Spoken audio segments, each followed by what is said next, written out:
하나님 말씀 로마서 2장 6절로 11절까지 말씀입니다. 로마서 2장 6절로 11절까지 말씀을 함께 같이 읽도록 하겠습니다. 하나님께서 각 사람에게 그 행한 대로 보응하시되 참고 선을 행하여 영광과 존귀와 썩지 아니함을 구하는 자에게는 영생으로 하시고, 오직 당을 지어 진리를 따르지 아니하고 불의를 따르는 자에게는 진노와 분노로 하시리라.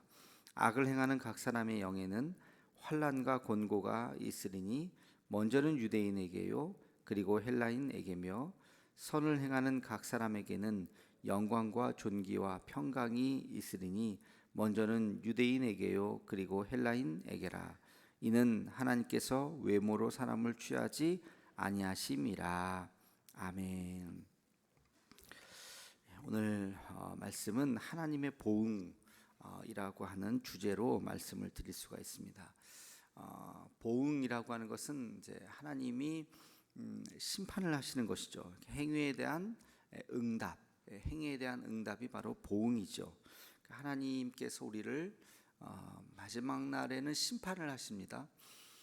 우리가 종종 까먹고 있는데 잊어서는 안 되는 거예요. 우리 하나님께서 우리를 심판을 하신다.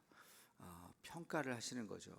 대충 평가를 하는 것이 아니라, 지난 시간에 말씀드린 것처럼 하나님은 전지하신 하나님이시기 때문에 앉고 일어섬도 하시고 행위도 하시고 말도 하시고 다 하시기 때문에 하나님께서 우리를 심판하실 때 그 모든 것들을 다 보시고 마지막에 또 심판을 하시겠죠. 그거 생각하면 참 두렵죠, 그죠? 나는 무심코 했던 말들이 사람들의 마음을 아프게 하고 상처를 주고 했던 것까지도 다 감점 요인이 될 거예요. 그러니까 우리가 생각나는 대로 회개하지 않으면 그게 다 쌓여가지고 글쎄 어떻게 될지. 그래서 하나님은 1절에 보면 각 사람에게 행한 대로 보응하시되, 6절이죠. 6절에 보면 각 사람에게 행한 대로 보응하시되, 하나님께서 그 행위대로 이제 심판을 하시는데, 참고 선을 행하여 영광과 존귀와 썩지 아니함을 구하는 자에게는 영생으로 하시고, 8절에는 쭉 보면 불의를 따르는 자에게는 진노와 분노로 하시리니까, 하나님의 보응은, 심판은 크게 두 가지. 하나는 영생이요, 그 다음 하나는 하나님의 진노, 분노와 진노, 심판이다. 어떤 사람에게는 영생을 주느냐, 거기 참고 선을 행하는 자. 선을 행하는 게 쉽지 않죠. 인내하면서 참으면서 선을 행하는 자. 그러니까 선을 행하는데 기분 좋을 때만 행하는 것이 아니라 힘들 때에도 견디면서, 그래도 내가 이 일을 끝까지 해야지, 힘들어도 억울해도 내가 싫은 소리 들어가면서도 내가 이 일을 끝까지 해야지 하는 그런 사람들, 참고 선을 행하고 또 영광과 존귀와 썩지 아니함을 구하는 자. 영광과 존귀와 썩지 아니함을 구하는 자는 어떤 자입니까? 하나님의 영광을 위해서 정말 내가 애쓰고, 그리고 썩지 아니하는 것, 썩지 아니하는 것, 눈에 보이지 않는 것들, 그러니까 물질을 위해서만 사는 것이 아니라 영생을 위해서 열심히 복음 전하고 열심히 주의 일하고 교회를 섬기고 하는 그런 모든 사람들을 의미하는 거겠죠. 그들에게는 하나님께서 영생을 주신다. 그러나 이제 거기 8절에 보면 오직 당을 지어 진리를 따르지 아니하고 불의를 따르는 자에게는 하나님께서 진노와 분노로 하실 것이다. 당을 지어 진리를 따르지 않는 자, 하나님의 뜻을 거스리고 하는, 뭐 특별하게 설명하지 않아도 아시겠죠. 그렇게 아주 못된 짓을 혼자 하는 것도 아니고 공모를 해서 몇 사람들이 같이 그 집단적으로 못된 짓을 하는 그런 사람들, 가끔 참 요즘에 뉴스에들 많이 나오잖아요. 10대들 또 뭐 얼마 전에는 뭐 무슨 또 후배가 또 선배 무슨 몸에 뭘 뿌리고 뭐 그러면서 어제 그제 뉴스에 여러분들 보셨죠? 뭐 그런 일들. 하여튼 참 인간들이 어떻게 이렇게, 글쎄 그것도 전후 사정이 있는지 모르겠는데 그렇게 아무리 있다 그래도 그렇게 못된 짓을 사람에게 이렇게 행하는지. 이런 사람들 그냥 자기는 그렇게 한 적 없어요. 오리발을 내밀고 자기 혼자 자기가 한 거예요. 그렇게 참 어떻게 천연덕스럽게 그런 거짓말들을 하는지 모를 것 같지만, 증거가 혹시 없을지도 모르겠지만 하나님은 아신다는 거. 하나님은 다 그런 거에 대해서 다 기억하시고 마지막에 심판을 하신다. 그래서 칸트가 그런 얘기했죠. 하나님은 반드시 계셔야만 한다. 신은 반드시 있어야만 한다. 그게 도덕론적 신존재 증명이라고. 이 칸트는 하나님이 있는지 없는지 자기가 증명할 수는 없지만 하나님은 반드시 계셔야만 한다. 저렇게 못된 짓 한 사람에 그냥 편안하게 죽게 내버려 두서는 안 된다. 하나님께서는 죽은 다음에도 반드시 심판을 하셔야 된다. 뭐 그런 얘기를 했다고 합니다. 그러니까 그렇게 못된 짓을 한 사람들, 법망은 피해갈 수 있을지도 몰라요. 법이라는 게 뭐 완벽한 건 아닐 테니까. 그러나 하나님의 손길을 피해갈 수는 없습니다. 자, 그러면서 10절에 보면 유대인에게요 헬라인에게다 이런 표현이 나오는데, 이런 일들을 하는 사람은 그러니까 모든 사람에게 하나님께서 이제 그 똑같이, 하나님은 어떤 한 사람을 더 이뻐하거나 그런 것이 아니라 하나님의 법은 모든 사람에게 똑같이 적용이 된다 하는 것입니다. 여러분, 세상에는 여전히 선과 악이 존재하죠. 그래서 우리가 선을 선택할 수도 있고 악을 선택할 수도 있습니다. 근데 중요한 것은 지금 말씀드린 것처럼 그거에 대한 대가를 치러야 되는 거예요. 그거에 대한 마지막에 하나님의 평가를 받아야 하는 것입니다. 선을 선택한다는 것은 좋은 것이지만 쉽지 않죠. 어렵죠. 선을 이루어 간다는 것은 인내해야 되고 고통이 있고, 그것을 마지막까지 이루는 것은 참 어렵습니다. 쉽지 않습니다. 포기하게 되고, 그러나 선을 행하는 것은 하나님의 칭찬이 있는 것이죠. 하나님의 격려와 위로가 있는 것이죠. 악을 선택하는 것이 쉬울 수도 있어요. 당장은 좋아 보일 수도 있고 당장은 유쾌하고 즐겁고 쾌락이 있을 수도 있지만 그 끝은 결국엔 파멸이요 심판이요 하나님의 진노가 있다는 것, 우리가 이것을 잊어서는 안 될 것입니다.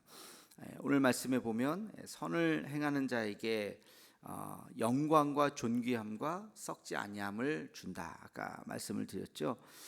그 7절에 그런 말씀이 이제 나오고 10절에도 그렇죠. 10절에 선을 행하는 자에게는 영광과 존귀와 평강이 있으리니, 그리고 9절에 보면 악을 행하는 자에게는 악을 행하는 각 사람의 영에는, 그러니까 악을 행하는 자죠, 환난과 곤고가 있으리니, 똑같이 먼저는 유대인에게요 그리고 헬라인에게다.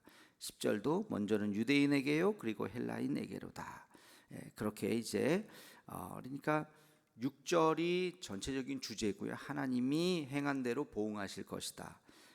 7절은 선을 행한 자는 영생으로, 그리고 이것의 대꾸가 10절이죠. 선을 행하는 자에게는 영광과 존귀와 평강을 주실 것이고, 또 8절에 보면 진리를 따르지 않고 불의를 따르는 자에게는 진노와 분노를 주실 것인데, 그게 바로 또 9절에 나오죠. 악을 행하는 사람에게 환난과 공고가 있을 것이다. 이렇게 그 9절을 조금 우리가 나누어서 볼 수가 있습니다. 그래서 영광과 존귀와 썩지 아니함을 추구한다고 하는 것은 말 그대로 우리 이 땅에서 살아가는 동안 당장은 힘들지만 하나님께서 우리에게 복을 주신다. 저는 선을 행하는 자에게 하나님께서 복을 주시리라고 저는 믿습니다. 하나님께서 우리를 지켜주시고, 복이라고 하는 것이 반드시 뭐 돈을 많이 버는 것, 그것은 아닐 거라고 생각하고요. 여기 나와 있는 것처럼 평강을 주시고 이 땅에 하나님이 또 자녀들에게 주시는 은혜와 축복이 있는 것이고, 또 존귀함, 이 땅에 살면서 욕먹으면서 살지 않고 인정받으면서 사랑받으면서 그렇게 살아가는 것, 그것이 또 중요한 것이죠. 결국에는 뭘 주십니까? 하나님께서 영생을 주시는 것이죠. 하나님의 자녀들에게 주시는 영원한 생명을 반드시 주실 것이다. 반대로 진리를 따르지 아니하는 자, 불의를 따르는 자, 그 악을 행하는 자, 그에게는 이 땅에서 환난과 곤고가 있을 것이다. 여러분, 죄를 지으면요, 죄의 무게가 굉장합니다. 죄의 무게가. 얼마 전에 아주 청렴한 이미지의 시장이 자살을 했죠. 그 나중에 다 자살을 하고 나서 저 사람이 왜 갑자기 자살을 했나, 하루 전까지만 해도 멀쩡하게 잘 살던 사람이, 근데 알고 봤더니 잘못을 저질렀어요. 지금 그걸 뭐 밝히느냐 마느냐 지금 사회적인 문제가 됐지만, 본인 개인적으로 느끼는 그 죄의 무게가 어마어마했던 거죠. 그걸 견딜 수가 없었기 때문에 대통령까지 하려고 했었던 사람이, 또 뭐 가능성이 뭐 전혀 없었던 것도 아니고 거기까지 생각했었던 사람이 갑자기 하루아침에 목숨을 끊는다. 그것은 죄의 무게예요. 죄의 무게. 그 죄의 무게라고 하는 것이 사람을 어마어마하게 짓누를 수 있는 것입니다. 그래서 참 안타까운 것은, 저분이 예수님을 알았다면 그 무거운 짐, 마음의 그 무거운 짐을 주님 앞에 내려놓고 하나님의 위로를 받았었다면 그렇게 함부로 목숨을 끊지는 않았을 텐데, 이번에 뭐 어디죠? 영국에서 들어온 그 아들이 있었죠. 그 아들은 독실한 크리스찬입니다.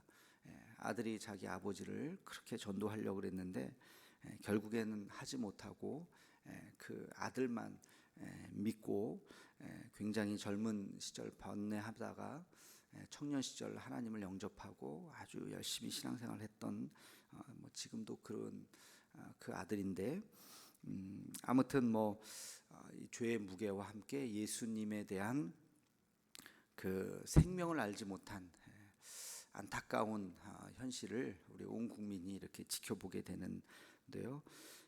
여러분, 죄라고 하는 것, 악이라고 하는 것이 이렇게 만만하지 않습니다. 처음엔 아주 유혹처럼 달콤하지만 거기에 한번 걸려들게 되면 그 무게에 정말 죽음으로 자기가 그렇게까지 몰릴 수밖에 없는 거라는 것을 잊지 않고, 우리가 날마다 하나님 앞에 나와서 주님 앞에 늘 기도하고 하나님 앞에 선한 길로 가도록 기도할 수 있는 우리가 되기를 주의 이름으로 축원합니다.